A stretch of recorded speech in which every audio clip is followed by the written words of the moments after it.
Bem-vindos a mais um Divan de CNPJ. Hoje eu vou falar com a Isabela Raposeiras, que é talvez a pessoa que me ensinou a tomar café aqui em São Paulo. Por incrível que pareça, o Coffee Lab foi o primeiro lugar onde eu fui, aqui em São Paulo. Eu tenho uma história com café meio esquisita. Eu me lembro que eu fui numa cafeteria em Nova York, isso, sei lá, no começo dos anos 2000. E eu tomava café preto, adoçado, aquele café de firma, sabe? Que era um café combustível, assim, era um café que você pegava pela molécula, não era o café para você degustar. E eu fui nessa cafeteria e eu me lembro que era uma cafeteria assim, daquelas suecas, sabe? Que as pessoas parecem que estão dentro de um laboratório. E eu tomei um café e adocei o café. E eu nunca vou me esquecer que na lateral da xícara, quando elas passavam a xícara pra gente, elas deixavam escorrer uma gota de café na lateral, bem no sentido contrário da asa. E essa era a assinatura da xícara. Aí eu tomei o café, adocei o café, e a mulher, que parecia uma escandinava, ela olhou pra mim com um amargor quando eu adocei o café. Aí eu olhei pra ela, olhei pro café e falei, sorry, voltei pra fila, comprei outra xícara e tomei sem açúcar essa segunda. E eu sei que a gente vai falar sobre açúcar e café daqui a pouquinho. Eu espero que sim. A gente vai falar sim. E aí foi a primeira experiência de café que fazia esse deslocamento da cafeína, né, do veículo de cafeína, para um líquido quase espiritualizado, né? Cheio de rituais e cheio de camadas simbólicas, especialmente aqui em São Paulo. E foi no Coffee Lab que eu encontrei, tive um reencontro depois de ter vindo da gringa, tendo essa experiência de café. Foi no Coffee Lab, que não é nem uma cafeteria, quer dizer, é uma cafeteria, é uma plataforma de educação também, que eu tive essa segunda experiência. E também foi uma experiência muito estranha da primeira vez que eu fui no Coffee Lab, porque ele tinha também essa coisa da coisa técnica, né? De você se sentir num ambiente que, quando você entrava, ele não era mais o cafezinho que você tomava na esquina. Era um ambiente muito técnico, muito quase asséptico, assim. Era uma coisa que eu tive um certo incômodo, mas uma estranheza boa, sabe? Daquela de querer voltar e refinar. E foi graças a você. Então, a Isabela basicamente, a gente viveu uma onda de third wave coffee aqui em São Paulo. Não sei se é o termo correto. Sim. E muitos empreendedoras e empreendedores, quando querem começar o seu próprio negócio, e eles ficam um pouco assustados com o restaurante, com o bar, porque são estruturas muito complexas. Eu, pelo menos, conversando com vários empreendedores, eu vejo que muitos querem abrir um café. E graças a Isabela Raposeiras também, que vem de uma geração, né, de pessoas que estão trabalhando com café, que refinaram a maneira como a gente, paulistano e brasileiros, consumimos café. E eu queria que você se apresentasse, porque você está aqui na minha frente, eu não vou ficar falando de você, né? Fala de você. Eu adoro ser apresentada. Eu quero saber como que você chegou. Bom, eu te apresento como uma pessoa que me educou o paladar para tomar café. Como que uma pessoa se apaixona pelo café e faz isso e é renomada internacionalmente, nacionalmente? Enfim, você já ganhou um monte de prêmio. Mais do que isso, formou um monte de pessoas, de baristas, né? De donos de negócio. Em torno do café. Qual que foi teu percurso? Qual que foi o estopim que te trouxe ao lugar onde você fala, eu vou abrir o Coffee Lab? Minha família tinha falido. Então foi assim que começou essa história. Eu tava cagada no nível animal, assim, de grana. Mas assim, não vou nem começar a contar. Não, a falência é a falência é uma ótima professora. O meu primeiro negócio, o Vegas, veio de uma falência. Então, é um ótimo jeito de começar, na dor. Eu tava precisando de dinheiro para continuar a estudar, porque eu, tava estudando psicologia. E aí, uma amiga pediu ajuda para montar a cafeteria. E como a minha família tinha restaurante, meu pai teve um bar. Meu pai teve um bar que foi um sucesso em São José dos Campos, um pub, que tinha música ao vivo todos os dias. E meu padrasto e minha mãe se reergueram da falência na restauração. Então, eu fui muito criada nesse ambiente. Daí ela falou, me ajuda. Eu falei, tá, ajudo, claro. Eu não tinha experiência nenhuma direta. Eu só convivi com esse universo, mas fui ajudar porque eu tava muito craquelê de grana. E aí, foi assim que começou. E por causa desse projeto, eu conheci uma produtora de cafés especiais que me convidou para trabalhar com eles. Então, foi assim que aí eu fui trabalhar com café diretamente. Você tinha algumas referências aqui em São Paulo, pelo menos, de pessoas que já tinham começado a trabalhar com cafés especiais? Você já estava em contato com essa onda, essa terceira onda lá na gringa? Você viajou pra gringa pra ver o que estava acontecendo? Ou não? Foi muito intuitivo? É que assim, em 2000, ninguém falava sobre café especial quase no mundo. Não era só no Brasil. No mundo também estava começando. Tinha 20 anos no mundo essa história. É nada, é zero. E no Brasil, tinha 4 cafés de alta qualidade, marcas de café de alta qualidade, só 4. Hoje em dia tem 1.000 e tantas, antigamente eram 4. Então, a gente meio que começou esse movimento. Né? Eu fui trabalhar para uma delas, que era a Cafeira. Então, eu trabalhei na primeira cafeteria de café especial do Brasil. Foi por isso que eu fui trabalhar com eles. Eles me convidaram para... Qual foi a primeira cafeteria? Cafeira. Cafeira? Onde que ficava? Ficava no Brooklyn. Ficava numa Blockbuster. E tinha um pedaço que ia para fora e um pedaço que ia para Blockbuster. E você fazia o que lá dentro? Eles me convidaram para ajudar a administrar a cafeteria. Porque como eles me conheceram nesse projeto... E aí eu acabei me envolvendo com o produto, porque eu sou degustadora de qualquer coisa. Eu adoro qualquer coisa que eu possa degustar. Ao contrário de você, que a gente estava conversando sobre isso. Vocês perderam meia hora de papo aqui, só que eu e a Isabela falando aqui sobre as coisas. Um monte de coisa interessante. Eu estava falando para ela que eu não tenho refinamento gastronômico nenhum, que o meu refinamento pode passar por outros lugares, mas eu não consigo ver camadas e mais camadas, encontrar tons, criar analogias. Eu acho que você conseguiria, você só não se interessa. Você conseguiria. Pode ser. Não é só foco. Pode ser, eu não sei. Porque percepção sensorial não tá aqui, né? Tá no cérebro, tá em repertório, tá em sinapse, não tá aqui. Mas você tem que ter isso daqui bem calibrado. Mas a gente tem terminação nervosa, assim, sobrando. Eu fico muito impressionado com... Porque é muito difícil você descrever uma coisa tão imaterial quanto cheiro e gosto. E que você sempre precisa ancorar o cheiro e o gosto num outro cheiro ou num outro gosto. Então, tons de madeira, sei lá, você começa a encontrar 1000 artifícios e metáforas para dizer aquilo que você está sentindo. E é impressionante, porque muitas vezes eu não bebo, né? Eu estava contando para você que eu não bebo nada, só o café é meu vinho. E ainda que eu encontre uma série de dispositivos que vão me levar para outros lugares, eu não reconheço nada daquilo. Eu fico me vendo como que as pessoas constroem essa narrativa em torno do café para diferenciar um café que é especial de um café que é um café... Qual é o contrário de café tradicional? Especial? Tradicional. Do ponto de vista técnico, essa é a classificação. Tem o tradicional, superior, especial... Vulgar, aquele café que você toma. Mas o vulgar pode ser interessante. O vulgar pode ser interessante. E aí, como é que você tem uma cafeteria? São Paulo tem uma história com café que o sangue negro paulistano é o café, né? Essa cidade foi fundada... Por causa do café. Aliás, por causa do abuso da mão de obra e toda essa história exploratória do café, né? Exatamente, muita dor. A gente tem um legado por conta do café que é um legado de muita dor. E a partir do, sei lá, você vai me contar a história muito melhor, mas a partir do final do século XIX e começo do século XX, que São Paulo começa a se modernizar e começa a falar da indústria e tudo mais, um pouco por conta do dinheiro, do excesso do dinheiro do café. Eu não sei se parece que em algum momento no século XIX, começo do XX, começa a cair o preço internacional do café e as pessoas começam a procurar investimentos mais interessantes que o cafezal pro capital. E como é que... Eu acho que são poucas as cidades no mundo que têm essa história de sua origem tão ligada quanto São Paulo e café, né? Por que demorou tanto tempo aqui para chegar a história do café especial, da gente valorizar o grão? Porque o nosso grão o melhor grão era exportado, né? Tanto é que quando você comprava um grão caro, tipo exportação, ou seja, aquilo que a gente coloca para fora, aquilo que a gente manda... E para consumo interno, você pagava mais caro aquilo que você mandava para os gringos. Por que demora tanto tempo? Uma cidade que tem uma história tão rica e tão dolorida com relação ao café, por que demora tanto tempo para a gente começar a refinar o uso do café? É que não demorou, na minha opinião. Não? Não, sabe por quê? Vamos lá, café especial tem a nossa idade.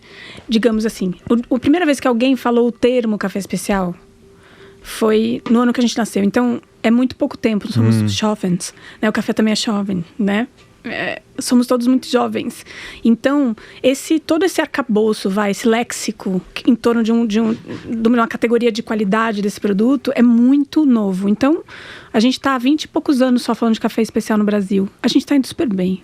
Porque essa coisa de ter a comunicação do jeito que a gente tem hoje ajuda que a velocidade de divulgação desse universo de qualidade seja assim, seja em uma razão geométrica, né? Então, eu acho que a gente tá indo bem. Acho que tá, assim, o que demorou foi o mundo inteiro querer categorizar esse tal de café especial no mundo. Só que não demorou tanto assim também, veja bem. Café tem 500 anos de consumo no mundo. É também muito pouco se comparado a vinho, cerveja, destilados, chá, que é tudo milenar. e muito milenar. O café tem 500 anos de consumo no mundo, quer dizer, o café, na verdade, é muito jovem. Tanto especial, que tem no menos que 50 anos, quanto café, como a gente conhece, a infusão da semente tostada, sabe? Sim, é engraçado porque você sempre pensa no café, ele é indissociável do capitalismo, né? E do iluminismo, e de tudo que tem a mente. Que tenha alguma coisa de produção, né? Porque o café, na verdade, ele é usado para te despertar. Para mim, ele é indissociável como veículo para cafeína, da necessidade da gente produzir cada vez mais e mais e mais, e cada vez mais consumir. Aí a gente começa a perceber no excesso de volume de café. Às vezes eu tomo tanto café que perto do meio-dia eu tô começando a ter ataques de ansiedade. Porque eu já não consigo... Eu vou bebendo xícara atrás de xícara atrás de xícara. Chega meio-dia eu já tô tipo tremendo. Sem muito controle, sabe? Sem degustar, Eu começo a tomar como uma bebida que, olha, eu tenho que acordar. É porque a gente tá entrando num ciclo que a gente fica ou ansioso ou depressivo. Então, eu fico me perguntando, se eu te desse um monte de café sem cafeína de placebo, se não te contasse, se isso ia acontecer, se você ficaria desse mesmo jeito. Sabe por quê? Primeiro que você tá meio dessensibilizado pra cafeína, considerando tanto café que eu tomo. Exatamente. O corpo vai reagindo menos, senão eu não conseguiria trabalhar droga, com café. Né? Qualquer estimulante. Exatamente, então tem isso. O café, na verdade, ele foca a atenção. Ele deixa a gente muito focado. Então, o efeito dele... Algumas pessoas têm taquicardia. Mas assim, tipo, é um 0,0 não sei o que por cento da população que teria taquicardia. Então, eu acho que pode ter aí um efeito... Placebo. Eu que tô querendo... Eu posso estar... Pode ser. Pode ser. Eu acho que eu já sou ansioso por natureza e no final das contas o café acaba potencializando isso. Pode ser. E também o café tem uma capacidade de ser o bode expiatório de um monte de coisa no mundo. É muito engraçado. Ele já passou por várias controvérsias assim no mundo. Quais delas? No século XVI, as mulheres, acho que da Inglaterra, se não me engano, eu tenho essa história, eu tenho exatamente esse registro, começaram a querer proibir o consumo de café na cidade ou ali no país e tal, porque os homens eles chegavam em casa e não estavam interessados em nada, absolutamente nada. Só que eles passavam o dia inteiro em casa de café, só que as casas de café não tinham só café, tinham outras moças também e tal. Então, só que o bode expiatório foi o café. Freud explica, eu não entendi. Né? O café, na verdade, ele era um ponto de encontro. As cafeterias, vendiam álcool e prostituição. E prostituição, entendi. Como os cafés parisienses ali... Exatamente. Na virada na emergência das vanguardas ali no começo do século XX. Exatamente. Deviam ser ambientes interessantíssimos, né? Mas aí as mulheres, ao invés de culpar o que... Ou de olhar para a situação de uma maneira mais autoavaliadora, digamos assim. Mais ampla, né? Entender exatamente. Qual era o contexto onde o café estava inserido. E eu digo autoavaliadora porque talvez aqui nessa época, né, ainda mais nesse contexto europeu, as mulheres jamais conseguiriam, nesse contexto machista e horroroso e tal, nesse sentido, olhar para essa situação de uma maneira que pudesse fazer qualquer questionamento, né? Então o café virou bode expiatório. Na igreja, no século... Foi o Papa Clemente VIII, alguma coisa assim... Houve um movimento de tentativa de proibição do consumo de café, porque era uma bebida que excitava. E de novo, Freud explica, né? Eles não... Né? Os monges... Mas excitava os sentidos ou era afrodisíaca? Olha, aí cada um traduz o jeito, mas assim, essa mínima excitação nesse ambiente de contenção profunda talvez caísse nesse lugar, certo? E aí eles tentaram proibir, daí o Papa Clemente tomou o café e falou, não, isso não é uma bebida do demo, isso é de Deus, não vai. Aí, entendeu? Então, tem várias histórias do café e controvérsias. Então, eu acho que o café vira bode expiatório facilmente, sendo que, na verdade, ele faz super bem à saúde. É o alimento que a gente consome no mundo que tem mais antioxidante. Ele faz super bem para concentração, para exercício, para um monte de coisa. Uma das bebidas mais consumidas no mundo, né? É a segunda ou terceira bebida? Dizem que é a segunda depois da água. Mas aí eu também não sei, eu não gosto de ficar citando isso, porque eu não sei... Essa história já virou lenda urbana, eu quero ver os dados, eu nunca achei os dados disso. No Oriente se consome muito café? Índia, China, ou é mais o chá? Mais chá, porque per capita... A China está um consumo muito baixo, está começando a aumentar agora. E vai aumentar muito. Provavelmente vai faltar café uma hora. A demanda vai ficar maior do que a entrega. E Índia, eles são mais do chá ainda, mesmo sendo produtores de café. E o café indiano é bom? Tem cafés muito bons, né? Muito. Deve ter café bons porque o café é ele é maleável como planta, assim, ou ele precisa de um clima muito específico? O café arábica precisa de um clima mais fresco, ele é mais exigente, ele é menos produtivo se não está dentro dessa faixa térmica ideal. As pessoas acham que é a altitude, mas na verdade o que importa para essa árvore é essa média térmica. Mas o arábica é mais delicado. O robusto ele é mais produtivo no mundo inteiro. E você estava citando agora há pouco sobre machismo e café. E porra, talvez a pessoa mais renomada que a gente tem aqui no Brasil quando o assunto é café é você, uma mulher num ambiente que quando você pensa num café é difícil você pensar numa empreendedora, né? Você sempre pensa no barista, todo tatuado, careca, de barba. Hipster. Aquela coisa que você vê serial, assim, quando você vai nos cafés aqui em São Paulo, um atendimento... Não é só aqui não, no mundo inteiro. No mundo inteiro. É, verdade. Quando você vai na gringa também, no Brooklyn, em Nova York, né? Todos os lugares do mundo. E Escandinávia, então. Escandinávia. E você vê sempre, é quase uma caricatura, né? É o cara todo tatuado, até a palma da sua mão, barbudo, careca e muitas vezes meio carrancudo. Muitas vezes mesmo. Tem essa pegada meio blasé, mal-humoradinha.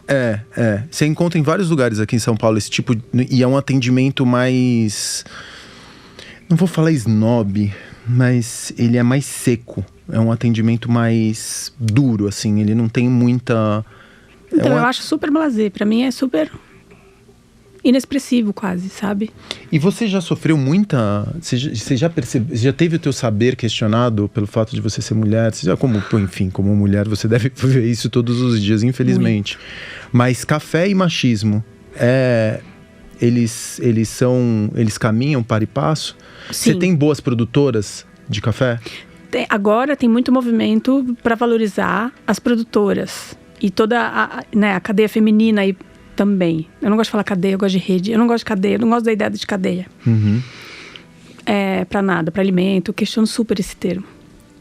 Então essa rede produtora de xícaras de café vai estar começando a olhar para as mulheres agora. Mas, gente, eu tenho uma live minha de quase 2 horas no nosso IGTV que fala só sobre os abusos, assédios e horrores que eu vivi nesses 20 anos. Quase 21 anos. E por ser mulher. Por ser mulher. E tem alguma rede que se forma de cafés que são feministas? No sentido de que você só de produtoras mulheres para distribuidoras mulheres para...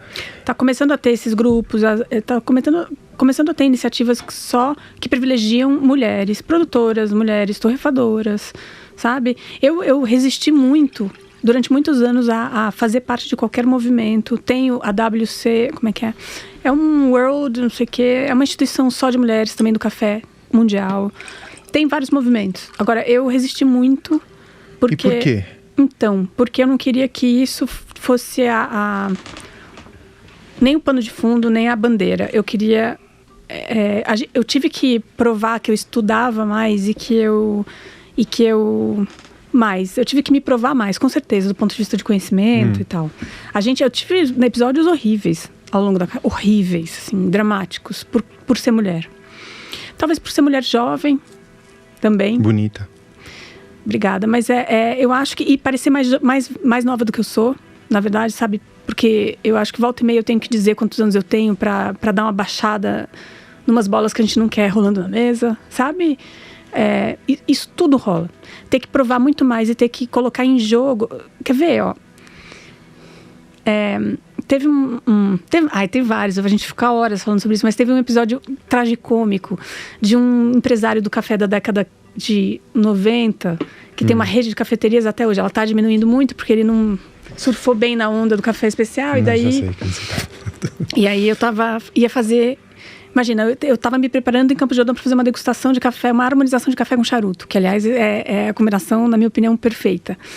E ele chegou com a mulher, com um charuto que eu acho horrível no bolso, mas tudo bem. E aí ele falou, finalmente eu tô conhecendo a Raposeiras. Eu falei, muito prazer. Daí ele falou, finalmente eu tô conhecendo o Ronaldo do café, puro marketing, falou. Ai, que simpático. Que maneira simpática de começar uma conversa. A mulher dele quase derreteu do lado dele imediatamente. Mas eu gosto desse jeito tosco, porque ele foi muito tosco, ele foi muito direto. Eu até gosto. Arrogante. Horroroso. E aí eu pensei, eu não falei nada porque a gente ia começar. E eu ainda pensei, eu falei, gente, mas o Ronaldo é um dos maiores centroavantes desse mundo. Tá tudo bem, Isabel, né? Por marketing, se tem uma coisa que o Ronaldo não tem, é por marketing, né? Enfim, jogou bem e tal, beleza. O que eu fiz durante a palestra? Eu recorri a ele, coisas que eu sabia que ele não sabia de café. Então eu meio que dei tapinhas a palestra inteirinha na cara dele. Eu já fiz isso uma vez, é maravilhoso. Sim, porque ele viu que eu sabia mais do que ele esperava, mais do que ele. E fui muito elegante ao mesmo tempo. E não agressivo, eu não fui passivo-agressivo, não fui irônica, nada disso. Mas fui hábil. Ele veio me pedir desculpas depois. Mas esse foi um episódio que saiu bem, que acabou bem. Mas eu tenho que ficar fazendo isso com muita frequência. Por exemplo, até as mulheres no café são machistas e preferem contratar homens do que mulheres. Quando você viaja muito pelo Brasil para visitar produtor? Muito. E você viaja sozinha? Às vezes sim. E essas são situações em que você se sente acossada? Você já se sentiu numa dessas viagens, talvez entre produtores, você se sentiu diminuída por ser mulher? Especialmente no interior do Brasil, onde imagino que esse machismo ele seja menos...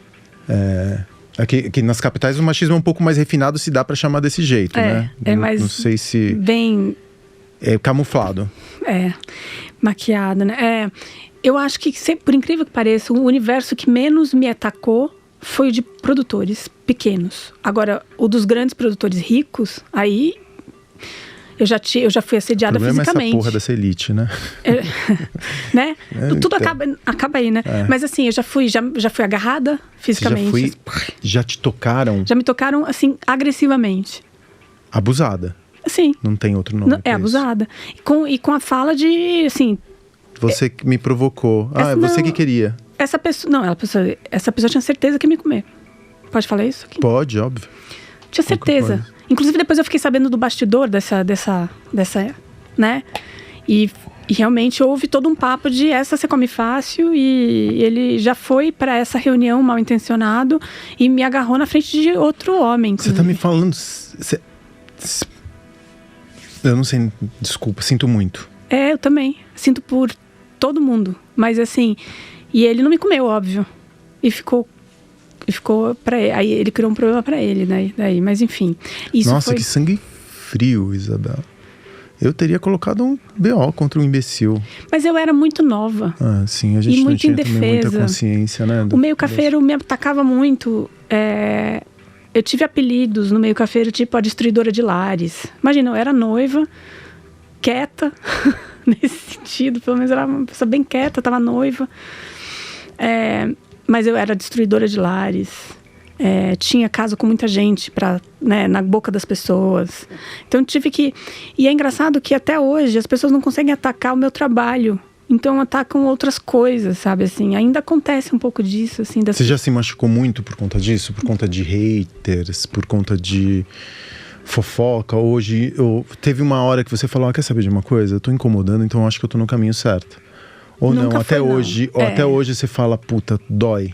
É que, primeiro, o que me dói, e já doeu mais, hoje em dia dói menos, mas o pessoal do meio cafeiro ser agressivo comigo sem nem me conhecer. Esses dias eu soube de um cara que... que teu nome te precede, né? Então... Raposeiras por muito tempo, até antes de eu te conhecer, que a gente, enfim, se conhece pouquinho, né? A gente se encontrou poucas vezes na vida. Mas o teu nome trazia um respeito. Quando você falava Raposeiras, eu tô te falando de uma pessoa que vê de fora, tá? E que não tá no teu meio. Quando eu via Raposeiras, era um nome que era enorme, sabe? Porque era como se fosse uma pessoa que representava um setor inteiro. Legal. Isso deve incomodar muita gente também, né? É uma pena, porque se tem uma coisa que a gente precisa nesse país, que é o maior produtor de café do mundo, e um dos melhores, é de divulgação, é de muitas raposeiras, né? É uma pena, mas é um meio tosco, que faz pouca reflexão, é um meio tosco, agressivo, machista, não só masculino, mas machista. Então, é difícil, foi difícil, ainda é, porque até hoje eu recebo tipo, nossa, você é tão diferente do que eu imaginava. Dá vontade de dizer assim, olha, então, é você... fala mais sobre Fica a pessoa aí do com a que sua sobre expectativa você. sobre mim. Eu já não tenho mais, eu também, às vezes as pessoas também, eu sou muito na minha, muito quieto, e muitas vezes já fazem um pré-julgamento meu, eu já não quero mais nem saber, porque assim, eu não posso controlar o que a outra pessoa deseja, projeta, isso fica pra ela, só não quero pra mim. Mas na internet, por exemplo, nas mídias sociais, eu me divirto muito, porque o hater me atinge zero, mesmo. Zero. É o pitbull de Lan House, né? É pitbull zero. de É que eu já passei por um problema de viralização de um post horroroso, que eu fui mal interpretada e viralizou, e foi horrível. Ou seja, eu fui cancelada na época que... Jura? Faz quanto tempo? Foi 2014. Nossa, nunca soube. E aí essa experiência me trouxe uma percepção de que quando o hater não tá falando contigo, né? Ele tá falando com ele, com a projeção dele. Sim. Mas a clareza que essa situação me deu é tão grande que hoje em dia eu sou amorosa. Tanto que eu acho que eu tenho uma capacidade de ter comunicação não violenta com hater, assim, divina. E eles geralmente, você quebra eles em 5 segundos. 5 segundos. Aí eles mandam DM na hora pedindo desculpa, assim. Eu tenho uma experiência com hater que é divertidíssima. Você sabe que eu tive que, até por conta das redes sociais, eu tive que cancelar os comentários de pessoas que não me seguiam, porque eu sempre fiz crítica com bilionário. Eu não vou entrar nesse assunto agora, mas fiz uns posts de crítica a bilionários, a Elon Musk, como o novo Elon Musk do empreendedorismo, sabe essa coisa que a gente, viajar para Marte em vez de, enfim, resolver os problemas que temos aqui agora. E eu recebo muita carga de hater, muita carga negativa, muita energia negativa, sabe? Nos comentários e tudo mais. Eu não tenho esse tipo de... Eu não consigo ter esse tipo de frieza. Não é frieza, mas esse tipo de afeto com Mas eu não tenho com afeto. A projeção do outro. É um pouco afeto, mas Isa. É um pouco... mas eu acho que é muito mais... Desculpa. Eu preciso quebrar essa agressividade. Porque ele realmente não está sendo agressivo comigo. Eu falei de alguma coisa que ele se sentiu absolutamente incomodado em alguma coisa lá dele. Como ele está na internet, ele consegue ser agressivo com mais facilidade, porque ele não está na frente da pessoa. Quer dizer, não tem nenhum filtro, não tem nenhuma barreira ali que possa impedi-lo de vomitar a mazela dela em cima da gente. Certo? Beleza. Então, o que eu faço? Primeiro que eu faço, eu desvio. É isso, é um desvio. Porque, entende? Eu não fico ali. Maravilhoso, eu não tenho amanhã. E aí, tipo, quando a gente... Por exemplo, assim, o simples fato de eu divulgar um menino, menine, que é um produto meu. Eu tenho pin, eu tenho caneca, menino. Eu fui, talvez, o primeiro banheiro inclusivo de São Paulo. Sim, eu me lembro disso. Né? Desde que eu abri, faz 12 anos, tá menino, menina e menine. Sim, eu me lembro disso. E, aliás, ninguém falava do uso do neutro na época. Ninguém. E eu já escrevia menine. E as pessoas se sentem muito... 12 anos atrás, ninguém falava sobre isso como hoje, né? Ninguém usava o termo. Não, eu me lembro que quando eu fui no Coffee Lab também foi uma das outras experiências. A água, eu me lembro da água a gente foi o primeiro liberada. Lugar, Eu me lembro do banheiro, que tinha um menine. Eu me lembro que você tinha que ir até a cozinha. A cozinha para fazer o pedido. Tudo isso me representou uma experiência muito forte, assim, inesquecível. Foram sucessivos choques estéticos, porque era uma maneira de você atender, prestar serviço, oferecer um produto que você não encontrava também na cidade. Era tudo muito novidadeiro, né? Você entendia que existia um outro jeito, um outro café, por um lado, servido de um outro jeito, dentro de um outro ambiente, porque também o Coffee Lab, ele tinha essa coisa do industrial que hoje em dia você vê, né, virou uma praga na cidade, mas naquele primeiro momento o Coffee Lab era um dos primeiros, talvez, exemplos de cafeteria ou de arquitetura industrial como a gente conhece hoje. Como que você chega no Coffee Lab? Você tinha contado que você teve essa tua experiência naquela cafeira, que era de cafés especiais? Mas isso foi 2001, 2002. Quando eu ganhei o campeonato de barista, o primeiro... E aí aí você vira barista, porque você tinha começado na administração. Aí você vira barista. Aí, porque essa coisa do produto, né, que eu tenho facilidade, eu comecei a estudar mais café. Fui participar do primeiro campeonato de barista, meio a revelia, mas o norueguês que veio organizar me convenceu a participar. E ganhei. Como eu sou CDF, eu ganhei. Já que eu vou tentar fazer o melhor que eu posso aqui. Como você se prepara? Como que você se preparou naquele primeiro momento? Tinha escola de baristas aqui em São Paulo? Não. Como que você se preparava? Então, não tinha preparação. Foi tudo muito súbito. Porque como não tinha histórico, ninguém falava de barista, não tinha histórico. Não tinha escola. Mas livros gringos, como que você conseguia? Como que você conseguia se aparelhar tecnicamente, construir um arcabouço técnico para conseguir vencer um campeonato de barista? Como que você se preparou? Então, primeiro que a cafeeira trouxe gringos para treinar a gente. Então, essa empresa fez isso. Meio que pioneiramente, sabe? E a Brazil Specialty Coffee Association trouxe esse gringo que foi o inventor do campeonato para montar o primeiro brasileiro, para levar um brasileiro para competir no 3º Mundial. Porque a gente estava indo para a 3ª edição do Mundial. Então, houve a gente precisa de um brasileiro, porque eles eram patrocinadores Platinum do Campeonato Mundial e não tinha brasileiro participando. Então, vamos botar um brasileiro ali. Então, foi assim que surgiu o primeiro. Então, não teve muito tempo para nada. Mas, hoje em dia, existe, assim, a preparação de quem compete é longa. Meses. Anos, é tipo né? Olimpíadas. É muito legal. E como você tá falando que é tipo Olimpíadas, como que você se treina? Você degusta café o dia inteiro? Para os campeonatos... Quantas horas você pode degustar, assim, ininterruptas para você conseguir não saturar o teu paladar? Quanto tempo você consegue... Isso depende do organismo, que é a quantidade. Agora, se você também cospe, né? Se você quiser não saturar demais, você cospe. Mas o treino para o campeonato tem a seleção do café, e daí todas as degustações que você tem que fazer, mas tem também a rotina, a coreografia, o texto, tudo você treina. Porque você tem que encantar os jurados, que seriam seus clientes, né, na situação. Você tem que ser muito... os procedimentos têm que ser cumpridos à risca. E você tem que ser muito... Preciso e... Oh, meu Deus do céu. Tô cansada. Enfim, daqui a pouco eu lembro. Você tem que ser muito Mas constante. você também tem que projetar uma voz, né? Você tem que projetar o teu léxico também, né? Imagino que não seja só uma questão de precisão, mas também tem um pouco de arte, né? Suponho. Tem, então. Aí tem todos os parâmetros da competição, o que é exigido de você, no aspecto de conhecimento de café, de você conseguir entregar um café cujas notas sensoriais os jurados consigam sentir, e você vai já dizer para eles, o que vocês vão sentir é isso é muito importante. Você é jurada também? Eu já fui. Já treinei gente pro campeonato, já fui jurada. Então, os campeonatos tiveram uma importância muito grande na divulgação do café especial no mundo. Hoje em dia talvez um pouco menos, mas já, sabe, foi muito importante passar por isso e todo esse auê das competições. Porque eu imagino que para você amplificar uma cultura, você precisa, antes de mais nada, de gente que fale dessa cultura e de gente que seja emissor de informação, de gramática, de estética, que no final das contas construa a comunidade, né? E do léxico mesmo, que é fundamental para essa narrativa se instalar, né? Sim. E aí você sai, você ganha o campeonato de barista e o Coffee Lab. Quando que você começa a formular o Coffee Lab?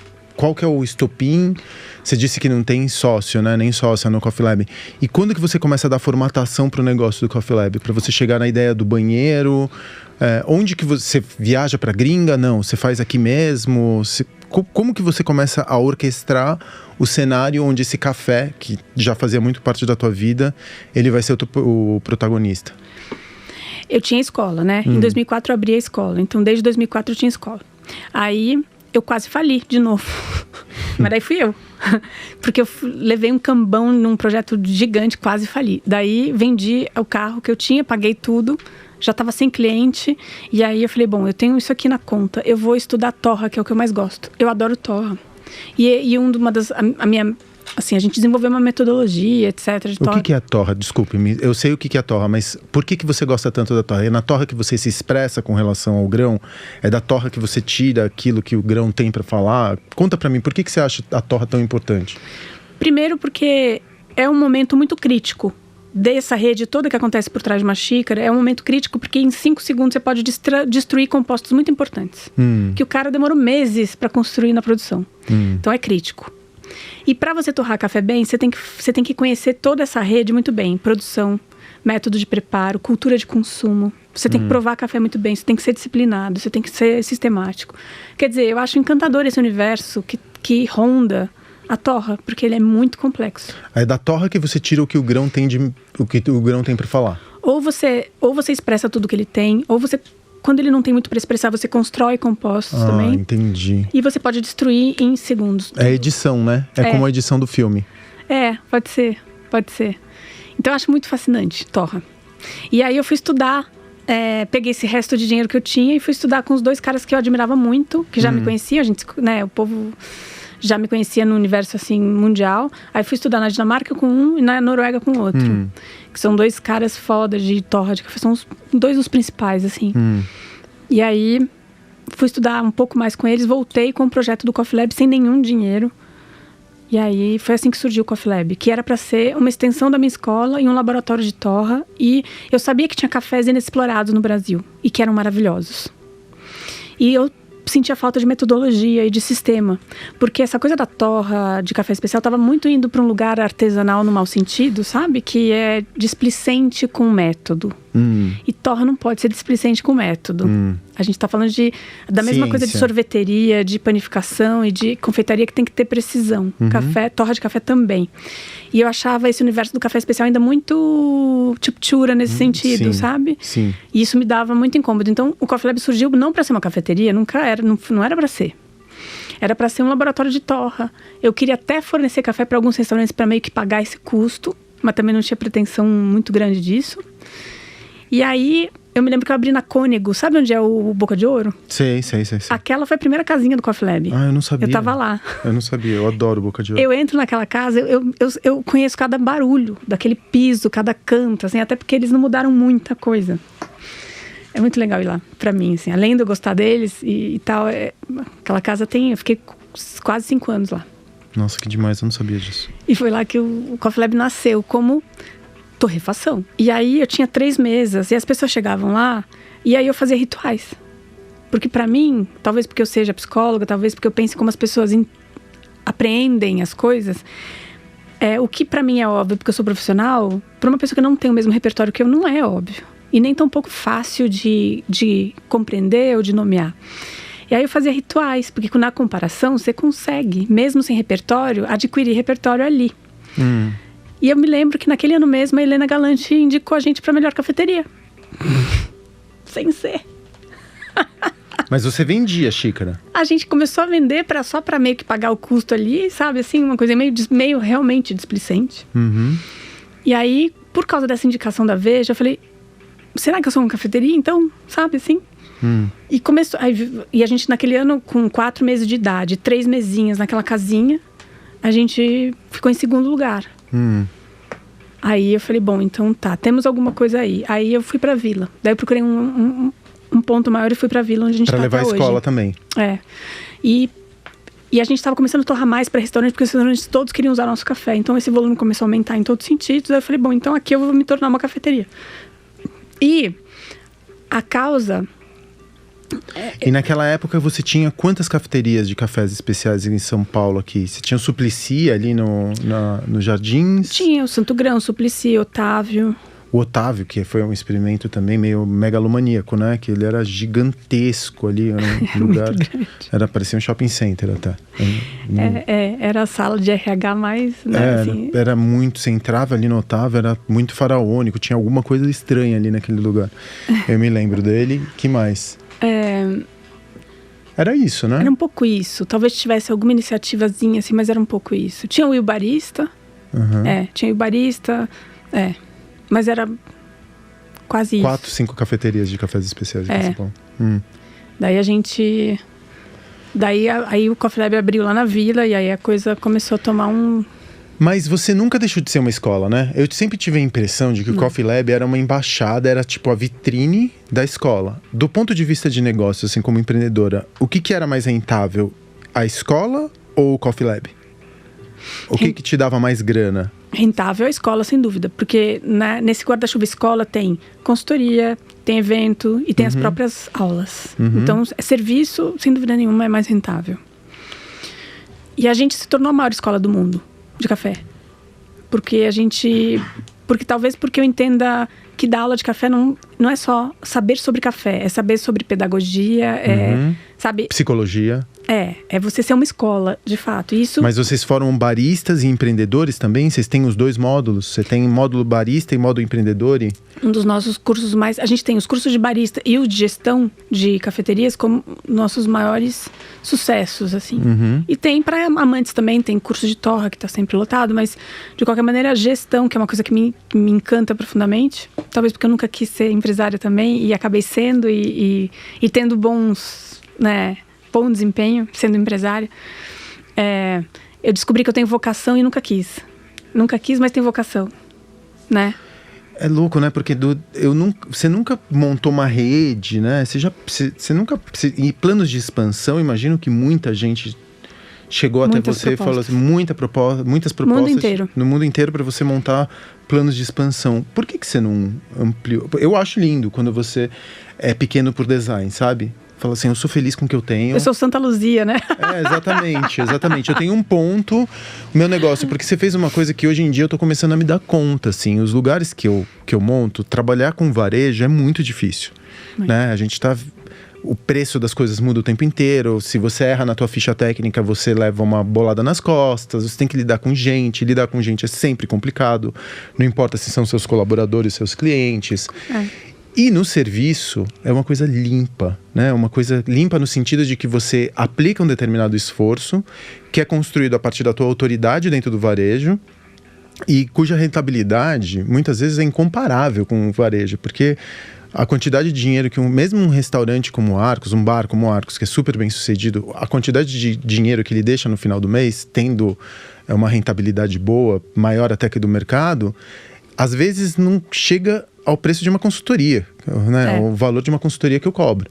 Então eu comecei a me dar conta, aos poucos, de que os negócios eles eram muito mais bandeiras e vitrines para o trabalho como consultor, para vender curso, Então, eu vejo muito o Coffee Lab desse jeito. A tua reputação como melhor cafeteria, uma das melhores cafeterias do mundo, serve também para você construir autoridade para no final das contas você vender serviço, você vender curso e tudo mais. Durante a pandemia, que a gente teve esse afastamento dos corpos, você conseguiu traduzir isso para online? Como que você fez? Conseguimos traduzir para online. A gente conseguiu fazer a nossa loja online de produto também.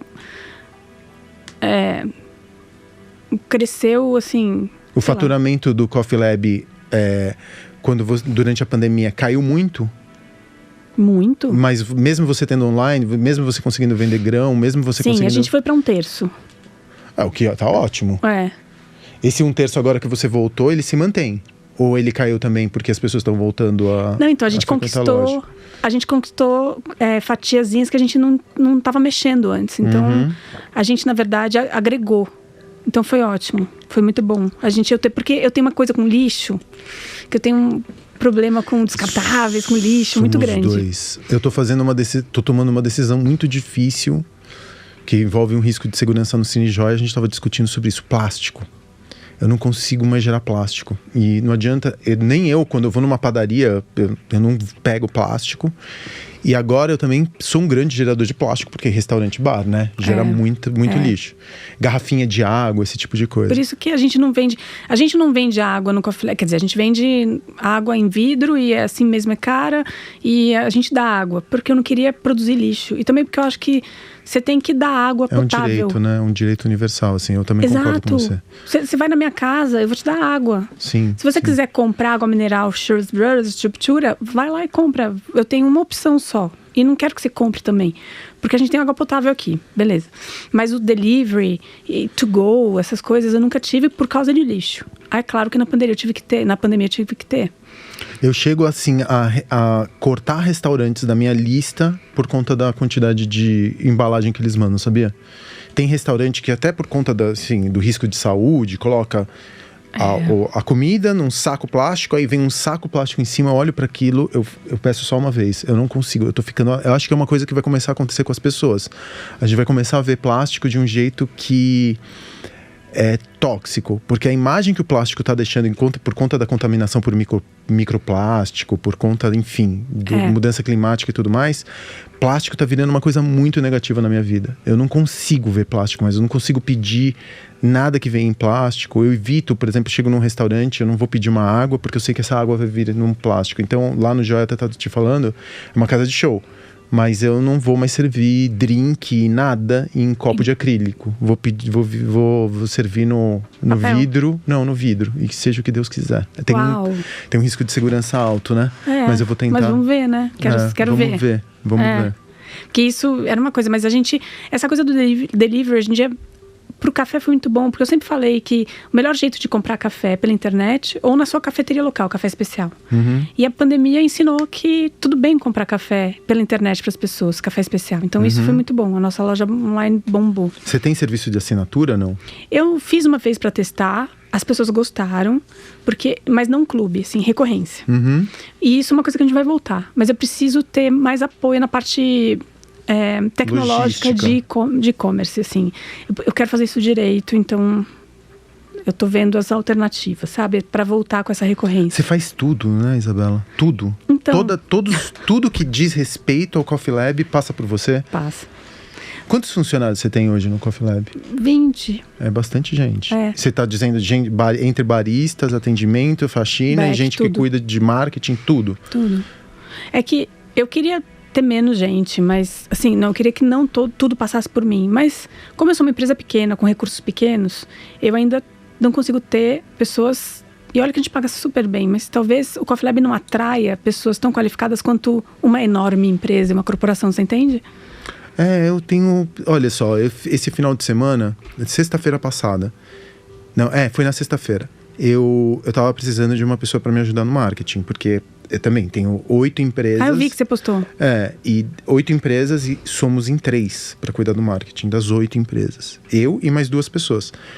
Aí eu falei assim, e não demiti ninguém, sempre foram 3 pessoas. Éramos em 4 e uma delas foi trabalhar num outro lugar e eu não repus ela. Eu falei, não, gente, e assim, 3 pessoas, uma cuida do copy lá das redes sociais e o Juninho que faz tudo. Eu falei, não, eu preciso de uma pessoa.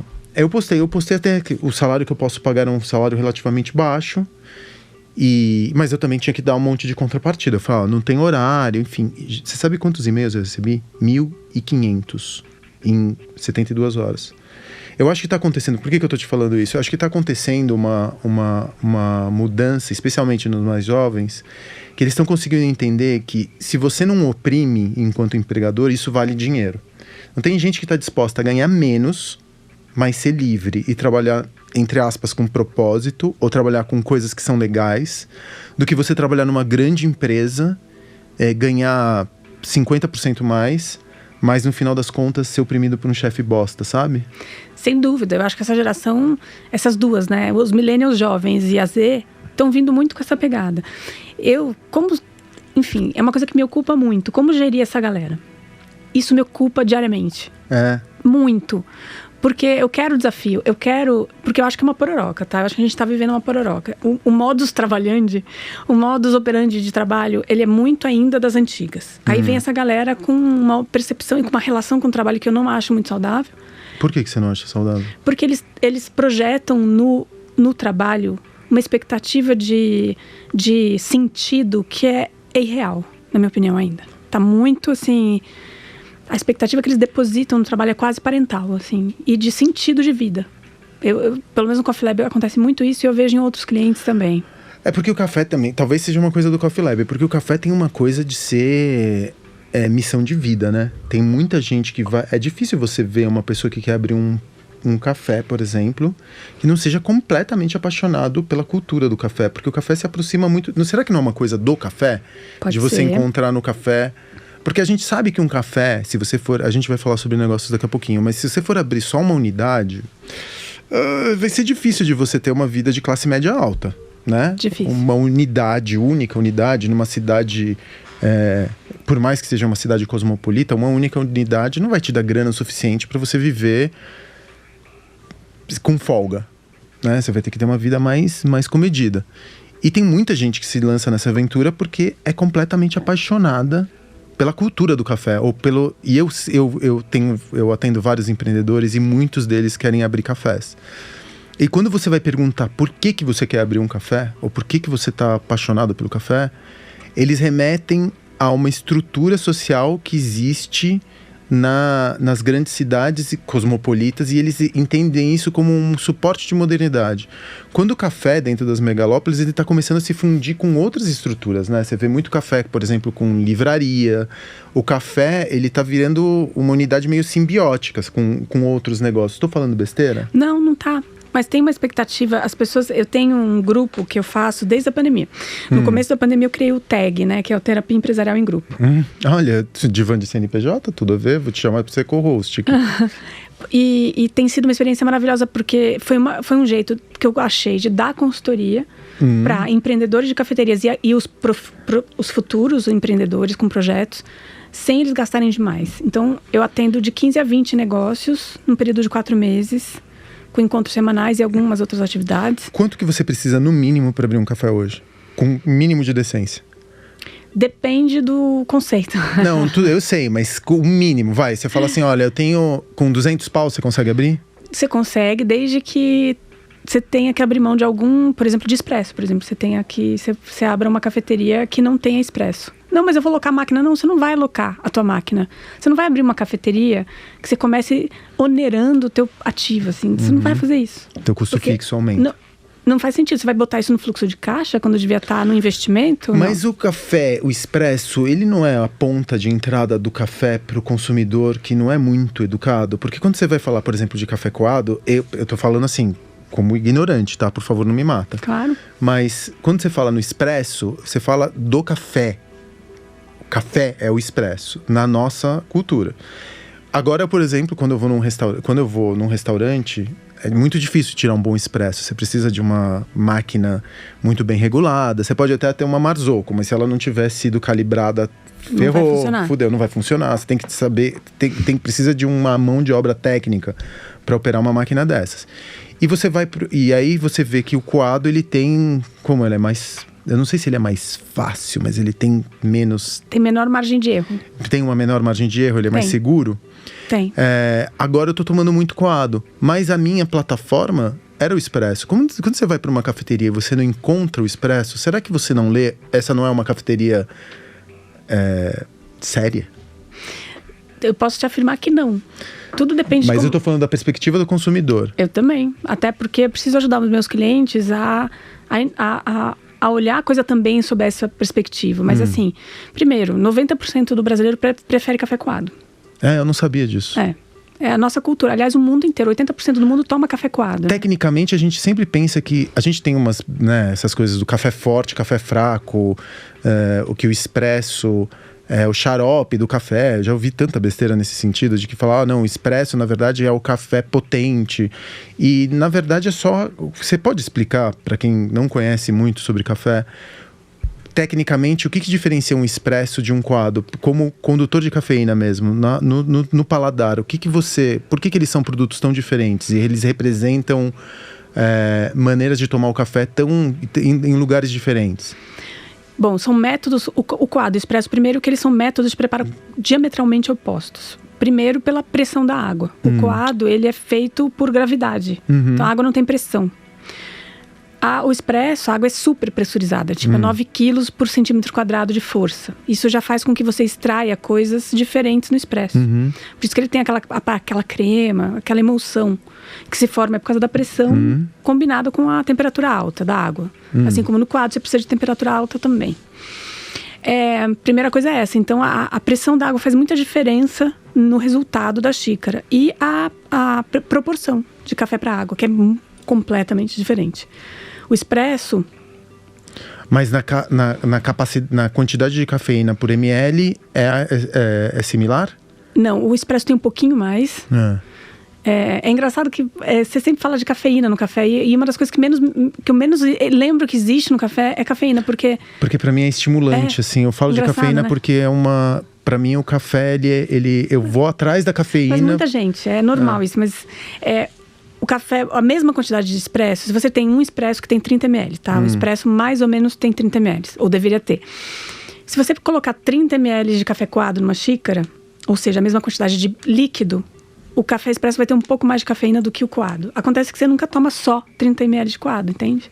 Então você ingere mais cafeína, porque a bebida coado geralmente ela tem 300 ml, 200 ml. Agora que você está falando sobre o fato de eu falar muito da cafeína, é porque ainda eu acho que a gente toma o café de uma maneira quase utilitária, sabe? E muita gente toma assim, muita gente conecta o café não à cafeína, mas ao momento de relaxamento, ou cigarrinho, ou papinho, ou muita gente no Brasil, principalmente, a gente tem uma relação muito afetiva com o café. Da quebra, né? Do momento que você tem que ter uma pausa. É atávico, que é a roça, né? O café é da roça no Brasil. Mesmo que você não seja uma pessoa da roça, a gente tem uma relação muito nostálgica com o café. É engraçado isso. As pessoas sempre relatam nostalgia na relação com o café. Agora, o americano tem mais relação com a cafeína. Eu não tinha parado para pensar nisso. Não que aqui não tenha a relação com a cafeína, mas tem uma questão nostálgica muito forte no Brasil.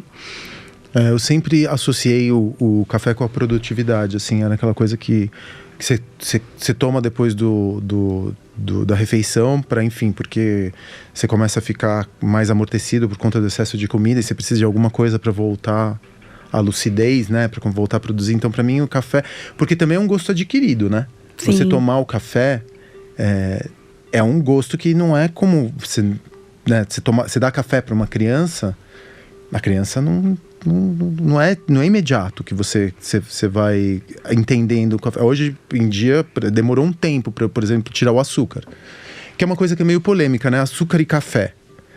Você, como eu estava te contando na minha primeira experiência, isso há, sei lá, 15, 20 anos, quando eu tomei um café, que era um café especial com açúcar, eu fui julgado. Hoje em dia é uma besteira, né? Porque cada um tome como quiser. O que você acha do café com açúcar? Você tem uma opinião? Obviamente que você tem uma opinião formada, mas qual que é a sua opinião sobre café e açúcar? Cada um faz o que quiser? Claro, óbvio. Até porque é o seguinte, essa mesma figura que eu tenho vontade de dar na cara dela, que te julgou porque você adoçou o café, ela faz cappuccino. Aquele mesmo café que ela faz, ela coloca leite. Quer dizer, leite pode, açúcar não. O leite, ele é um produto muito mais extraterrestre ao café do que o açúcar. O açúcar, geralmente sacarose, tá lá no café. O café tem sacarose, tem frutose, tem um monte de cadeia de açúcar ali dentro. Faz sentido. Quer dizer, você só vai acrescentar o que já tem. Mascara, não sei o que. Sim, eu como provedora de café, não vou adoçar o café. Até porque sim, vai mascarar determinados atributos, principalmente de boca, que eu preciso perceber. Mas é que ele, na verdade, ele transforma o café ruim, né? Ele deixa um café amargo demais, ou qualquer coisa ácida demais. O amargor extremo e a acidez extrema são muito difíceis, né, para o nosso palato. E para o nosso hábito aqui, principalmente aqui no Brasil. A acidez extrema na Escandinávia é absolutamente natural. Mas para nossa cultura sensorial aqui, o amargor extremo e a acidez extrema são estranhas. Então, o açúcar dá uma amenizada nessa sensação de estranheza gustativa que a gente tem com esses extremos. Entendi. Só isso. E por quê? Os defeitos do café, o açúcar não mascara, né? Ele mascara a sensação e a percepção de amargor. O que são defeitos do café? Amargor, por exemplo. O amargor. O amargor é um defeito. Ele não tem que estar. E por que ele tem? Por que quimicamente ele é amargo? É tanino? Não é tanino. Não, a cafeína é um componente amargo do café, mas não perceptível para o nosso paladar. Então, a cafeína que está lá, que é uma substância amarga, a gente não vai perceber o amargor dela. Então, quando o café é muito amargo, ele tem muita cafeína? Não, porque nenhum café que tenha mais cafeína que seja, que são 2% só, que é o máximo que dá, não vai ser perceptível, tá? Entendi. O que tem de amargor no café? Matéria-prima com problema, de experimentações indesejáveis, matéria-prima não tão nobre, de qualidade inferior, torra errada, que carboniza. Sim, que aí você vê que aquele café, que a gente chama de forte, né? Que ele tá com gosto de queimado, que ele... tá carbonizado, na carbonizado. Verdade. E isso é para mascarar determinadas características ruins de defeituosas de café, que não são amargor em si, são outras. Enfim, então amargor não é intrínseco a café. Café de qualidade não tem amargor. E quando tem, pode ser um probleminha, pode ser um problemão, pode ser preparo, pode ser um monte de coisa. Então tem empresa que vende o amargor como alguma coisa natural e intrínseca, mas não é. Eu posso vender assim, mas não é. Eu não tenho coragem de fazer isso. Eu até digo, olha, esse café, a gente tem um café lá da Raimunda, que ele é levemente amargo. É o máximo de amargor que eu consigo ir no meu produto. Que ele é muito leve, mas ele... Porque o amargor, ele nunca vem sozinho. Ele sempre é acompanhado de outros problemas. Falta de corpo, a astringência aqui no café também é problemática. Então, o amargor, ele é um sintoma de problema e ele nunca vem sozinho. Então, não é que nem o amargor da cerveja, que é um atributo. No café, ele é um sintoma que também geralmente vem acompanhado de outros problemas. Então, eu não quero amargor no meu café. Porque ele é sintoma de que alguma coisa deu errado, no mínimo. Entendi. A conversa tá tão potente, eu não quero interromper na primeira hora, então a gente decidiu dividir esse episódio em 2 partes, porque não tava dando conta de comportar tanto assunto numa conversa só.